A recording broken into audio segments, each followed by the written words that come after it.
उपमुख्यमंत्री देवेंद्र फडणवीस यांनी मोठा निर्णय घेतलाय। तिन्ही वीज कंपनीतील कंत्राटी कामगारांना 19% वेतनवाढ देण्यात आली। महाराष्ट्रात इतर राज्यांच्या तुलनेत सर्वाधिक वेतन मार्च 2024 पासून वेतनवाढ लागू होणार असं देखील या दरम्यान सांगण्यात आले। महाराष्ट्रात इतर राज्यांच्या तुलनेत सर्वाधिक वेतन या ठिकाणी लागू करण्यात आलाय। उपमुख्यमंत्री देवेंद्र फडणवीस यांनी हा मोठा निर्णय घेतलाय, तर मार्च 2024 पासून वेतनवाढ लागू होणार।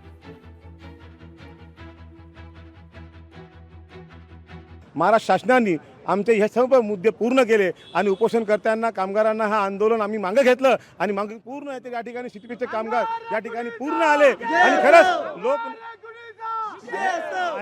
लोकनेता सुधीरभाऊ मुनगंटीवारजी आणि सोबत आमचे देवेंद्रजी फडणवीस उपमुख्यमंत्री ऊर्जा मंत्री यांचा खरंच मनापासून आभारी करतो का यांनी उपोषणाचे जे आमचे बसवते बंडूभाऊ बी सोबत आहे, या ठिकाणी गुलवाडे साहेब सोबत आहे आणि पूर्ण या ठिकाणी सगळे ज्या ठिकाणी जेवढे बी आमचे ठेकेदारी कामगाराचे युनियन पदाधिकारी आहे ते संपूर्ण 30च्या 30 या ठिकाणी उपस्थित आहे। सर्व पक्ष एकत्रित येऊन हे आंदोलन आम्ही जिंकलं। मी शासनाच्या वतीनं खरं त्यांना धन्यवाद व्यक्त करतो, यांनी खूप मोठं आमचं काम केलं।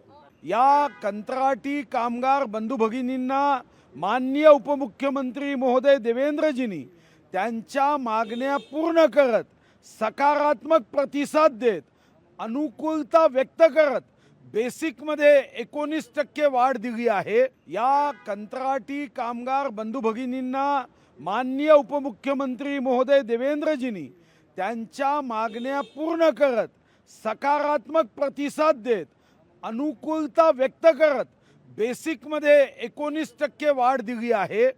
यासोबत कामातून अचानकपणे काही कंत्राटदार त्यांच्या हुकुमशाही वृत्तीने काढायचे, या संदर्भात सुद्धा कोणताही या राज्यातला कंत्राटदार कंत्राटी कामगाराला अशा अन्याय आणि द्वेषमूलक पद्धतीने काढू शकणार नाही, या संदर्भातही निर्णय केला। लोकशाही मराठी ऐका, पहा, जागरूक रहा।